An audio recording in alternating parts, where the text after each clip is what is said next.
News 16 Kerala. നിർധനരായ വിദ്യാർത്ഥികൾക്ക് പഠനോപകരണങ്ങൾ വിതരണം ചെയ്തു. പാണ്ടിക്കാട് സൗദി നാഷണൽ കമ്മിറ്റി നിർധനരായ വിദ്യാർത്ഥികൾക്ക് പഠനോപകരണങ്ങൾ വിതരണം ചെയ്തു. കോൺഗ്രസിന്റെ പ്രവാസി സംഘടനയായ OICC പാണ്ടിക്കാട് സൗദി നാഷണൽ കമ്മിറ്റിയുടെ കീഴിൽ പാണ്ടിക്കാട് ഗവൺമെന്റ് ഹൈസ്കൂളിൽ നിർധനരായ വിദ്യാർത്ഥികൾക്ക് പഠനോപകരണങ്ങൾ വിതരണം ചെയ്തു. സ്കൂളിൽ നടന്ന ചടങ്ങിന് PTA പ്രസിഡന്റ് KM കൊടക്കശ്ശേരി അധ്യക്ഷനായിരുന്നു. OICC Pandikkad Saudi national committee president Ameer Pattanath head master Kishore മാഷിന് കുട്ടികൾക്കുള്ള പഠനോപകരണങ്ങൾ നൽകി ഉദ്ഘാടനം നിർവഹിച്ചു.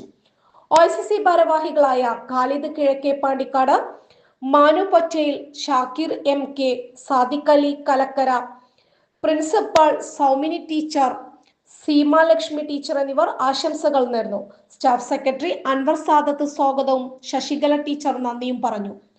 Reporter Banuju Pookkottumpadam, news 16. പക്ഷമില്ല, വിവേചനമില്ല. നേരിനൊപ്പം, നാടിനൊപ്പം, നാട്ടുകാർക്കൊപ്പം. News 16 Kerala channel.